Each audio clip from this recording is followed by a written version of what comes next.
do with this workshop is just unpack in more depth those highlights that I've just given about what schools are doing. Does that sound good? Mm-hmm. Okay. In fact, could we just, so we're just going to do this really fluidly. Could we start? The head teacher that appeared in one of those is here. Jackie, would you mind speaking about what it's been like? No, because you're going to laugh about the aromatherapist.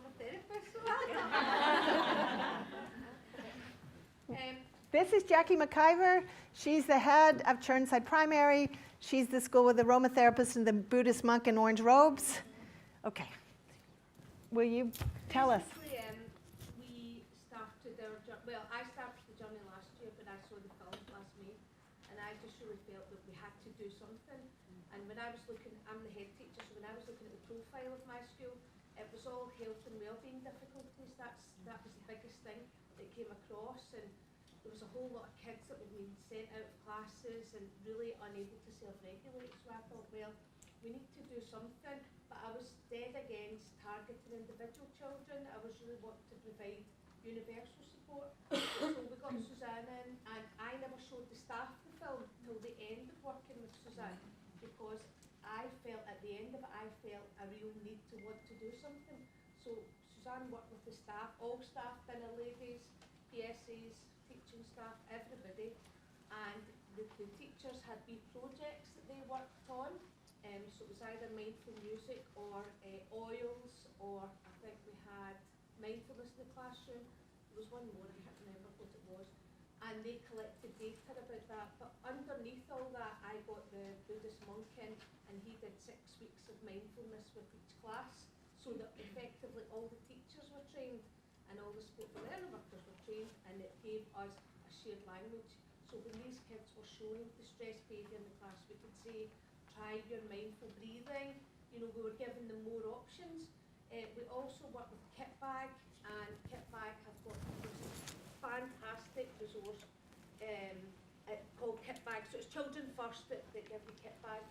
And I have seen my highest tariff children fighting 1 minute, and I've brought them into class to do the Kit Bag, and they actually sit and give each other cards and give each other compliments. The Kit Bag is, I mean, see if I can advise you through anything, it would be to get in touch with children first, because their Kit Bag is phenomenal. We also wanted to explore, in the Kit Bag there's aromatherapy oils, and some of my high tariff children have started rubbing the oil on their wrists before playtimes and lunchtimes, and they say it really helps them have a calm lunchtime. Now the fact that they feel it tells me that something in there is working for them. So I thought we'll just get an aromatherapist in to work with. Now my parents are really, really hard to reach. I go out to my playground and the parents actually growl at me. So I'm constantly trying to do things to get my parents to come in and find it a wee bit more. So we had the aromatherapist in yesterday, and she met with each class teacher to see what would work for each class. So some classes they need balanced, some classes need a wee bit of revitalising. So we're going to start in May and June putting oils on in the classroom and using that as a transition project, so that it'll be a new teacher, a new classroom, but the smell will be the same, which I think for some children who really struggle with transition, I think that's going to be really, really worthwhile. And we're going to get her to work with individual parents and see what we can do about that. So the picture just constantly evolves, you know, as to what we're doing, but that's kind of our story. So we've actually come quite far in a year, and I think when the staff saw the film, I think they all felt they could see why we were going in the direction we were going in, but they didn't feel helpless thinking, oh, this is just such a big thing and I don't know where to go about it. So.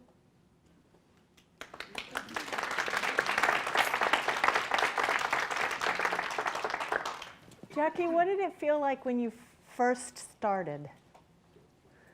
I've always found it frustrating, because for me with the PEF, sorting the literacy and sorting the numeracy is just not the answer, and I am sick to the back teeth attending meetings that talk about raising literacy and raising numeracy. If we don't get the children's basic needs met, we ain't going to raise any attainment. And it was interesting because I have to fill in all the forms, and health and wellbeing is this much in the form, whereas literacy improvements of this and numeracy improvements of that. So I think that for us, it's about our children had the most health and well-being needs. So I think it's about Maslow before Bloom's any day of the week. And that's the stance that I would take and continue to do so. So Jackie's main emotion that she's identified and was frustration. Was there any nervousness in what you were doing? I think it's such a big concept. I think you don't know if you're going in the right direction. You have a kind of stab in the dark and have a kind of small test of change almost and think, what impact has this had? And then you just try something else. So I think it's don't be afraid to try something, you know, like we've got random acts of kindness in the school, and it gives us much more positiveness that assemblies talk about. So it's just a lot of wee things, because I know that teachers can become initiative weary, and they think, oh my God, not something else that's been brought in. But if it's small, manageable things, I think it's much easier to kind of move things forward. Is that helpful to people to hear Jackie talk? Yes. This is where I think we are. I think what we need is the stories of what other schools are doing. I think what we just need is stories of real schools and real people. So Chris Kilkenny, who's going to come back, it's his story of his life. The data are important. I'm a scientist. I like data. I like making graphs. I get it. But the data are not the solutions. The data do not generate solutions automatically. What generates real solutions is people going, I've had enough. We're doing something different. And finding the courage to do that if it takes courage. So it takes courage to go, you know how we're doing the attainment challenge in our school? We're doing random acts of kindness. It doesn't sound like very much. It doesn't sound like a serious thing to the parents, or perhaps to the local authority, or perhaps to John Swinney. So is Kelly still in the room? Kelly Cunningham, who asked the question, what if she raised her hand and said, so what do you think about John Swinney? What do you think about random acts of kindness as a way for doing the attainment challenge? Here's what's interesting. It can sound silly. And yet, if we understand the biology of relationships, we begin to get why those little tiny acts and moments and relationships lie at the heart of solving this. And I'm kind of interested by the number of times I've referred to him, but it's because I know Chris Kilkenny had a big impact last year, and so he's come back again this year. What he says he wanted was somebody to ask how he was every day. That's not some big initiative. That's teachers who are not overwhelmed enough and pressured enough that they have time to do that and to remember to do that and to listen to his answer. And it's interesting to think that in that begins to lie the shift in biology that will let academic learning happen. Here's another challenge we have in the country. We go, learning. But what we mean is numeracy and literacy. That's academic learning. So then we forget that children are learning that the world is scary, or that they are competent, or how to read the faces of friends. Children learn all the time, but we have equated learning with academic learning. And then we get guidance that says, the learner's journey. Well, the learner's journey started when the baby was in the womb, and they could hear the mother's voice. You know your mother's voice before you're born. And it has begun to shape your brain. I think this is amazing. The sound of your mother's voice is literally knit into the neural pathways in your brains and in your children's brains. And it's knit there so much it's unconscious. Because it happened before you had a conscious memory because you were still in the womb. And what you coded effectively was, does she laugh and sing a lot? And their brains can hear the pitch. And laughing and singing, the human brain interprets as safe.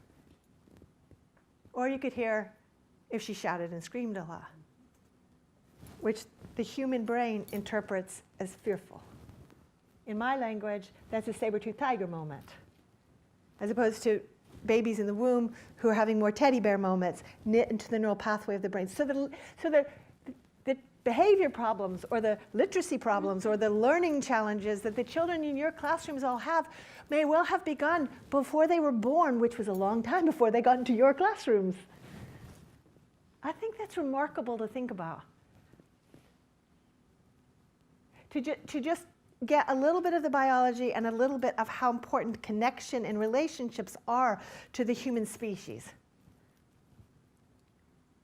And if we begin to get that idea and just get curious about it, our solutions can start to come out of relationships, and you start to have the kind of confidence, enough confidence that Jackie had to go, okay, we're going to try this. Because nobody gave Jackie permission to do any of that, did they? No, I'm still waiting. And is she allowed to say that, is she going to lose her job on Monday when she goes back because she said that in public? Or actually, does she have enough people around her now that she's feeling confident enough? How did she get that?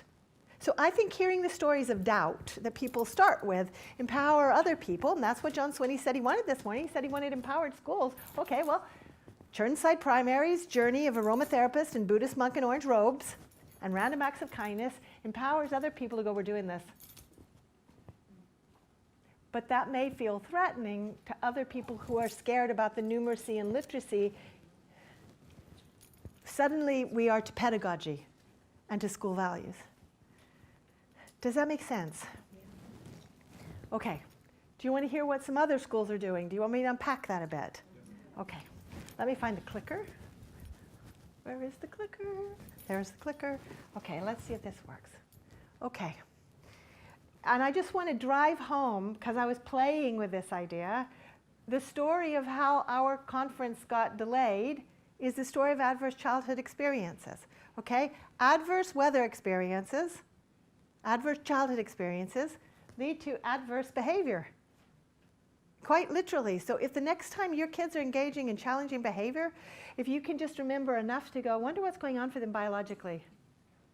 I wonder what happened to them this morning. I wonder how agitated their saber-toothed tiger system is. And then if you get really interested, you can go, okay, that's equated to cortisol, which is a stress hormone. I wonder what the drop-off this morning was like. I wonder, but drop-off was 4 hours ago. I wonder if they've been in fear for all of those 4 hours, so they've continued to create cortisol in their system.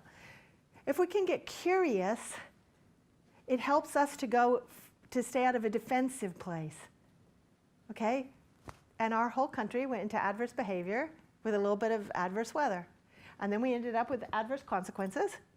So if the baby in the womb had a lot of shouting and screaming, they began life already in a more agitated, saber-toothed tiger-y way.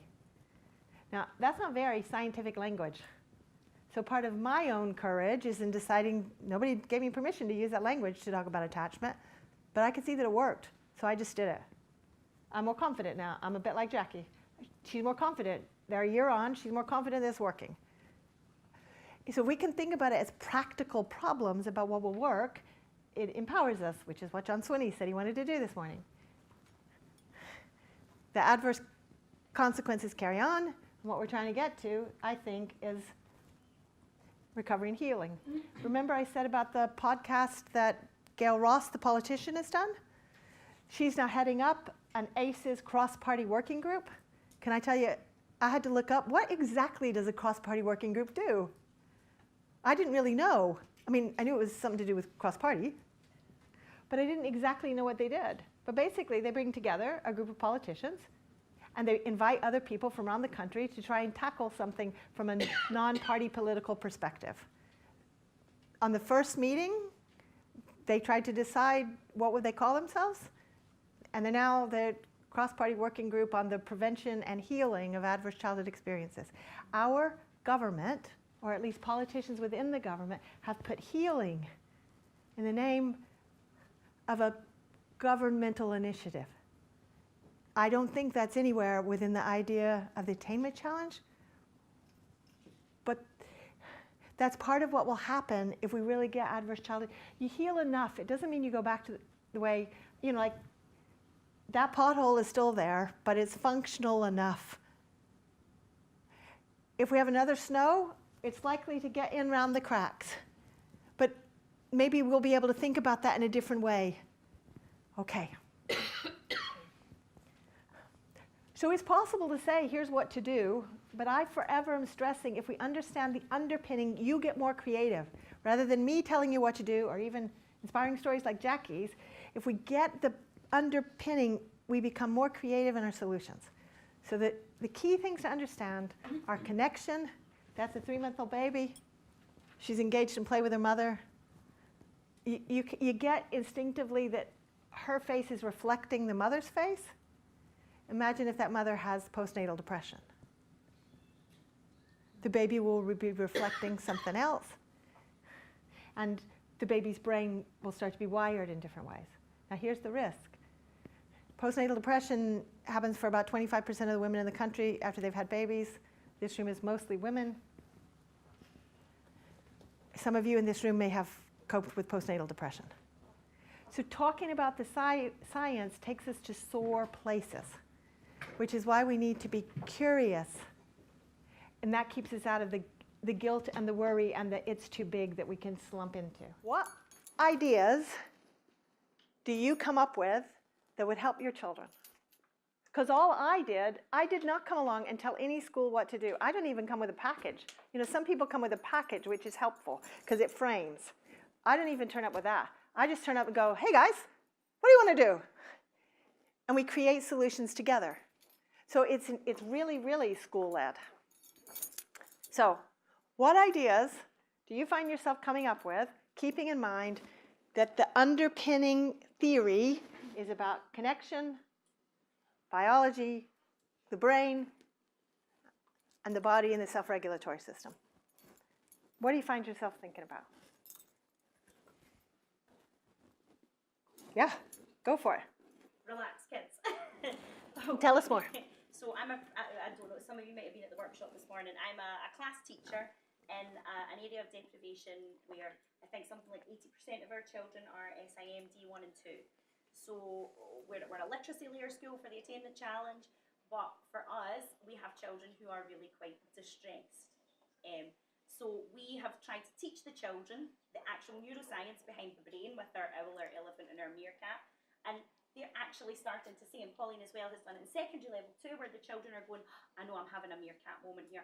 My amygdala has switched on. I'm in a state of alert. I understand what I need to do to calm and soothe my meerkat, which is to do the 7 steps. So whether it be yoga-based stretches, breathing exercises, parent self-massage, positive affirmations, which is a huge part of it, or guided visualizations and meditation. Give them a healthy neural pathway. What they gave them was a language to understand themselves. Most of the adults in this country could not say, I'm in an agitated meerkat moment and my amygdala is firing too much. Most people have no idea what an amygdala is. What are the ages of the children you work with? From nursery. Nursery children know the word amygdala. That's good for their literacy. But it's even better for their health and well-being. And parent workshops, sorry, too, where parents have come in and engaged in the 7 steps with their child. So it's not about us just giving the children these skills and this imaginary toolbox of resilience and self-regulation, but helping the parent to have that time when the parent's meerkat can switch off because our meerkat's taken over for them, and they can have that connection and positive bonding experience with their child. The child carries it through, because we said this morning that we even had 6 years coming back to the room and telling me they're having a meerkat moment. So they're obviously carrying it through years of learning. What that program does is it's based in the body. Any of the solutions for health and well-being have to be based in the body. Even counseling is based in the body because the counseling is effective because people think it's just talking about feelings, and what it does is it changes the way you relate to your own body, even if that is done unconsciously. Because all behavior is driven by a biological state, and it's driven by the wish to get out of the saber-toothed tiger system back into a teddy bear system. It's just that sometimes the way you get there is through punching somebody or knifing somebody or having another drink. And if that becomes your unconscious solution for getting back there, then that starts to have consequences for other aspects of your life. But in the moment, it's a teddy bear moment. It's a solution to the agitation that you feel. Other teddy bear solutions are breathing, are yoga stretches. Here's what's fascinating. This is not standard part of our schooling. This could be such normal practice that it doesn't even have names. That's the vision for this team. Absolutely.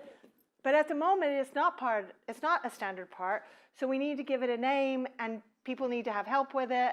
And I think if we're switching to those, very often people need help, at least in the beginning.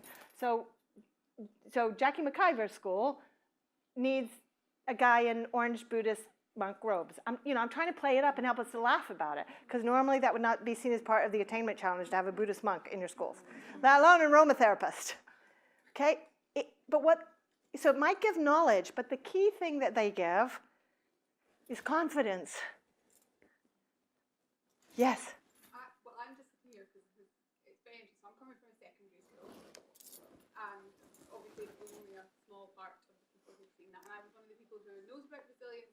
My mum works in the early years, so it's kind of come from her, and she's led on to connect to baby and stuff. And working in a secondary school, there's many of us who are totally excited by this and thinking, right, yes, we've worked in a school that has worked with restorative practices to deal with behaviour before, so getting rid of, like demerits and punishments and all this, and sort of using more discussion based. And I think there's movement in there.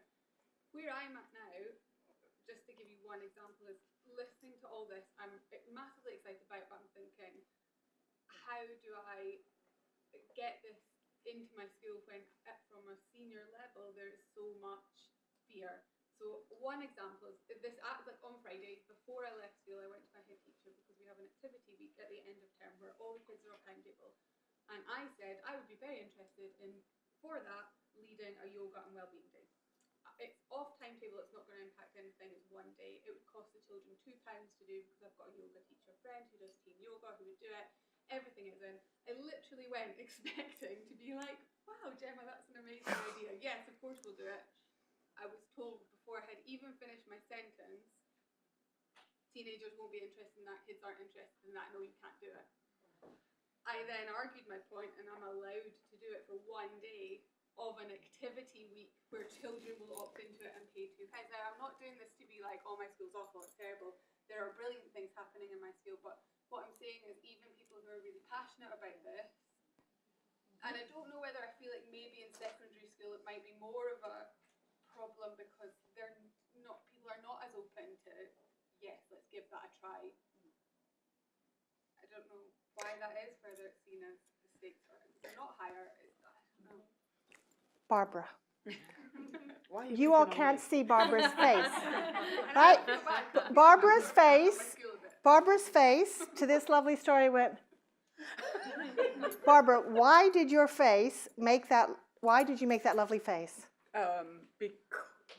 Because I'm listening to a very good idea, and what should be a very feasible idea, a very reasonable idea, and it's being met with resistance that I find impossible to understand. Do all of you hear that? Can you see your heads going like this? Okay, let me switch to another story. When corporal punishment disappeared from our system in 1987, 1987 is in some sense no time ago at all, and there will be teachers here at STEP which were teaching at the time when corporal punishment was still in. Do you know how that changed? Two mums. Two mums went, nah, not my kid. You're not strapping my kid. And do you know what the educational establishment did? We have the right to strap your child. It's written in law. And they went, nah, not my kid. Inside they probably went, ooh, not my kid. And the establishment went, Head Teachers Association, too hard to discriminate between the children whose parents have given permission for them to be belted, and the children whose parents have not given permission for them to be belted. Therefore, it's easy for the system for them all to be belted. there's a lovely story. You can look it up. It's in some of my PowerPoint slides here. You can thank my mom if you weren't belted. He tells the story of the bricks that came through his family's windows, of the eggs that were thrown at them, of the way that they were humiliated in the street, because there was a really good idea that people resisted. If we tell stories of change, including the reaction to change, we better understand what is going on. I think the stories are as important, perhaps more important than the data. And we live now in a society that is driven by data. And I think what we need are stories of change. Because there was no evidence base that said strapping's really good for children. It was just normal standard practice. And I'm talking about belting and strapping because it's been in the news quite a lot, and it's in Carol Craig's book, which I mentioned. Okay, she takes us as an example of Scotland's harshness, and in fact that violence was endemic to the education system, but nobody will have thought it was endemic. I mean, thought it was violent, they just thought it was normal. What else is going on that's normal, that's hard for us to see? And how are schools getting brave enough to do little things that counter that? Yes? In our nurture room at our school, which is really good, we do the normal, as lots of nurture rooms do, the normal wee breakfast where we all sit together, have breakfast, we say, may I please leave the table, we serve each other. We, the teachers, etc., are the servers. We say, what drink would you like today? Of course you can have some more, etc., which was what the room did in practice, and the kids just loved it. And teachers, at first, I said to teachers, if there's a child that comes in and is starving, just send them down, they can join us. Some teachers said, oh, they're going to send everybody and then it's going to be a free-for-all. It's not. It's not a free-for-all. There's 1 or 2 children that get sent down in the middle of the week. Nobody's taking advantage of it. They get their a piece of toast. We've introduced melted cheese on toast just so they can get something a little bit more. Melted cheese on toast. Radical. But I was thinking, the kids loved that, but I thought, because they come from such a poor background, and you've started doing it in your class as well, I thought they've never had, we all overeat. I overate at lunchtime. I loved it. They never get to overeat, or they never get to eat past being just quelling the hunger. So we started a Friday celebration, because you've been in school all week. That's enough of a celebration. You showed up. And we do a Friday big breakfast. And they say what they want. They wanted breakfast wraps with ham and cheese. They wanted to make their own eggy toast, which we did. They wanted hot dogs, so I chose a healthy sausage instead of that rubbish. But they choose what they want. And we put it all out, and yogurts and fruit. And they eat till they're full, and then some of the really, really disadvantaged children eat past that. And some people say, why are you letting them overeat? Because, do you know what? They're allowed a treat. They're allowed to eat past being full, if they wish, once in a while. And they go out of there feeling like, not only am I fed to stop my hunger, I've had a feast, I've had a treat. I've been loved. Yes, and I'm special. And they love that. They love it. Typically, we would take an initiative like that and see that it's about feeding children. What happens when we see it as part of the attainment challenge? What happens when we just bring a different lens? Because I think that's what ACES has brought, right? ACES is not an initiative. It is not another thing for you to do. Because sometimes teachers' lives, you have difficult lives. Your heads are full and you've got more pressure to do more things. So it's perfectly understandable that you go, I'm not doing anything else. And if I go back to David Cameron's phrase of on wet walls, it just feels like another initiative. ACES is not an initiative. ACES is like when they discovered that the world was not flat and was round. It was not an initiative.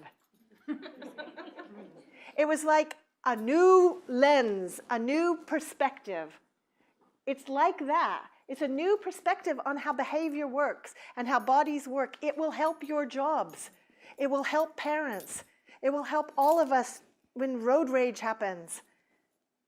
If we understood our biology, what we realize is that we come from a culture where we don't pay attention to biology, and your training as teachers cheated you of that. You got taught about the learner. It's academic learning. children learn a lot of other things like, is the world scary?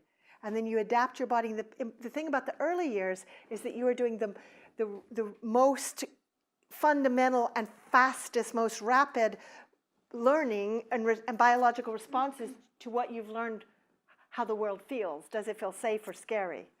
Do you end up in your saber-tooth tiger system or your teddy bear system? So if you can think, so all these stories are about getting children back into their teddy bear systems. That makes it seem doable. So here's how. So let me go back to some of those slides to just pull in some other ideas. Okay? I really believe get yourself informed. Okay? So here's some of, so Burdenside Primary did, that's where they started. The head teacher went away and spent the whole summer reading. Like, I think he was reading them like on his beach holiday. I think he was reading books like that. Okay? And you might say he was a bit obsessed. Okay, good. That's better than doing drugs, which is another form of obsession. Thank goodness. Okay? So this is one of the books, Gabor Mate. He talks about the whole of Western society, that emotional nurturance, we're not very good at that. Okay? Here's another one, Erica Kostakis. She's written a book arguing that most of today's youngest children spend time in their critical early learning years in environments that ignore or misunderstand their needs. So whether or not, if you're an early years teacher, that's applying to you. You need to know whether you agree with her, or whether you think her book needs to get off the shelves. Was she allowed to say that?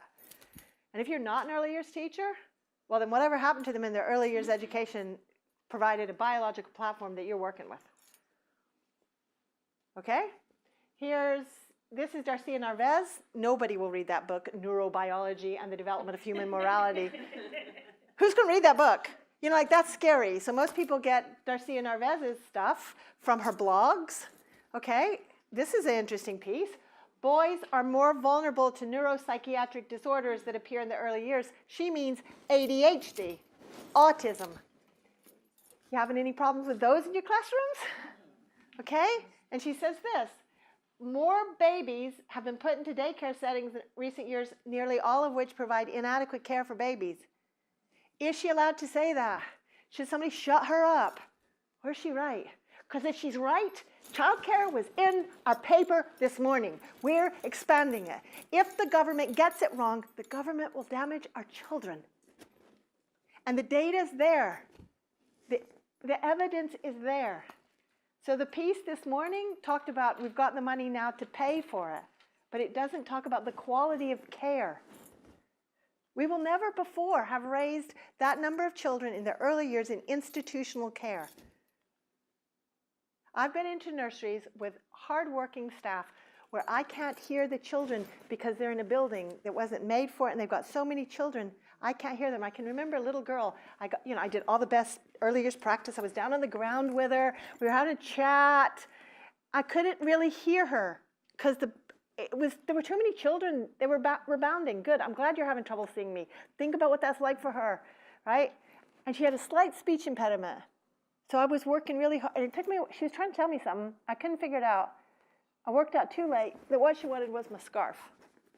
I had on a colorful scarf, and she wanted to put it on. Well, by the time I figured that out and took it off and put it on, she was frustrated with me. Stupid adult. She was frustrated. And she walked away. And apparently, within minutes, she'd hit another child. Now, I only know about that because I heard the story. She was put in time out for her bad behavior, caused by me, a stupid adult, who couldn't hear her because of the environment in which we were living. She spends every day in that environment. And I know that the council might be doing what they can. They're doing their best. Their best is not good enough when it damages children. It's wasteful of money. It's stupid. I know it's inconvenient. Adverse weather is inconvenient. Adverse childhood experiences are inconvenient. The policymakers will not pay the price. That child will pay the price. So it will take courage for us to figure out what to do if other people don't get it. If your head teacher doesn't get it, if the policymakers don't get it, if your staff don't get it, how do we find that courage? One way is to get yourself informed. I've talked about changing your language. If you want to know about that lovely story, we did a podcast with Jen Nissen. She's actually now doing quite a lot of talking. She's been invited to places. You can hear her tell her own story live, but if you want to hear her tell it on recording, if you go to Connect to Baby YouTube channel and you look for our things in 2015, we did a podcast with her telling that story. And so even then, we were trying to find ways for people to tell stories. Okay. I talked about paying attention to greetings. Okay. There are some fabulous videos of, if you just Google, because I'll not show them now, but if you Google greeting handshakes in classes, there are several videos, sometimes they're very often American, because I know they're the wacky people, those Americans. But they've made like national news at secondary level and at primary level. Look, there's a queue of children waiting to have an individual handshake with their teacher. I have no idea how she remembers them all. They're all like this. You know, like they're all like that. I have no idea how she remembers them. But in some of the clips when they interview the pupils, what they say is, in that one, they say, I know Miss Johnston's got my back. They know that from a handshake. Falkirk High is brave enough to do welcome to the classrooms, to think out how do they want to do that as part of their attainment, their response to the attainment challenge. And for all that ACEs feel overwhelming, kind of feels like, well, I guess I could think about how I welcome children to the classroom. That feels doable. That doesn't feel too overwhelming. I don't need any more money for that. But I might, as a leader, need to make sure that my staff don't feel so pressured to get their paperwork done that they're not able to be present as the children come. Okay? That's why I keep sticking in, be courageous. It's harder if you're the only teacher in the school doing this. Make a friend. If your head teacher doesn't get it yet, make a friend. Know that change takes time and you need to be strong. Go have more bananas. Go engage in your teddy bear behavior so that you can get up in the morning and go, okay, we're going to try again to help people to see. Because there were two mothers who said to the whole of the education system and the whole of the Scottish society, nah, you're not strapping my kid. I've heard tons of stories now of strapping. of children who got strapped, went home to tell their parents of the injustice. The parents decided the teacher knew best, so the parents strapped them too. And what they learned was, don't tell their parents. So they got strapped in school throughout the whole of their school experience, and their parents didn't know, because they learned not to tell their parents. Somebody said on my Facebook page, I remember that in secondary school, they used to put a cloth on the hands so that it didn't leave bruises, because the parents complained about the bruises, not the strapping. If you are distressed, if you are young enough to be distressed by this, it lets you ask, are we doing things today that in 30 years' time will sound the equivalent? And I am participating in that. Okay. We've talked about mindfulness. Jackie's given you a much better account of that than me. Aromatherapy. If you want to know more about aromatherapy is a bit controversial. Okay, but there are people who talk about aromatherapy's use in the classrooms. I bet Jackie would like to be not the only school in the country that's currently doing aromatherapy. Is that right, Jackie? Yeah. You are free to steal Jackie's idea. Okay. I keep talking about be courageous. So this is St. Margaret's Cluster in West Lothian. This is us earlier this week.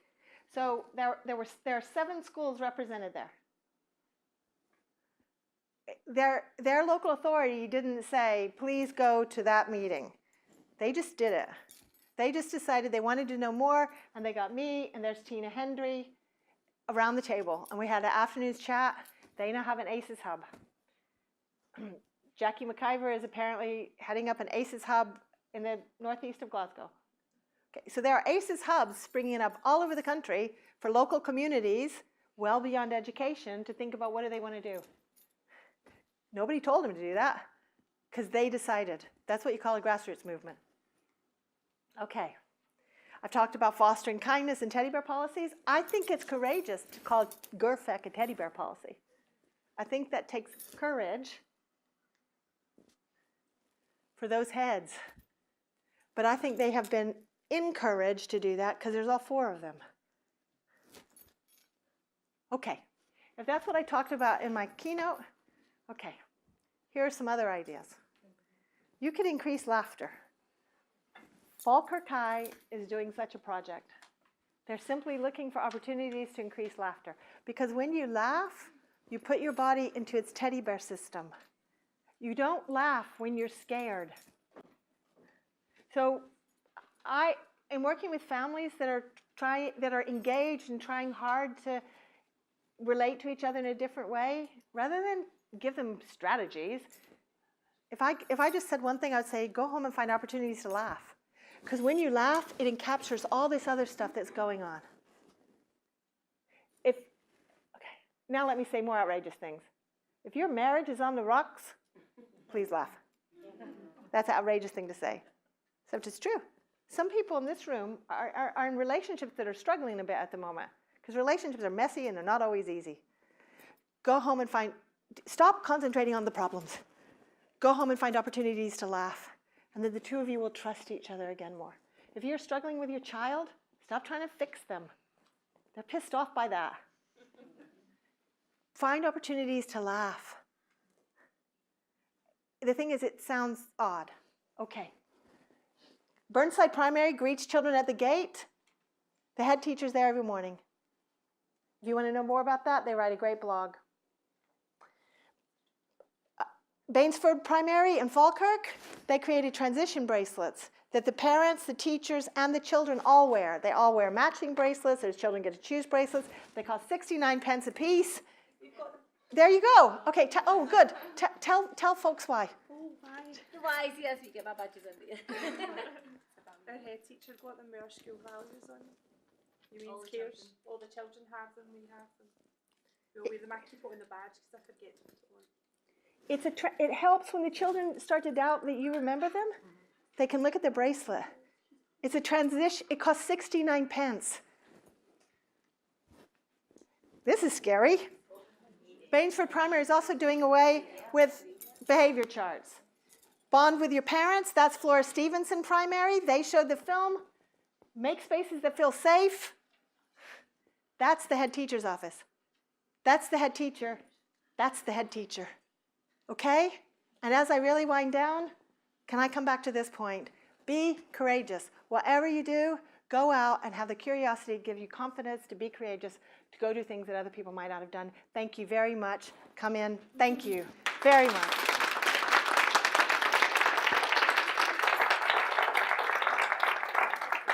Has that helped? Yes. Good. I dub thee all courageous people. Go forth and tell the world.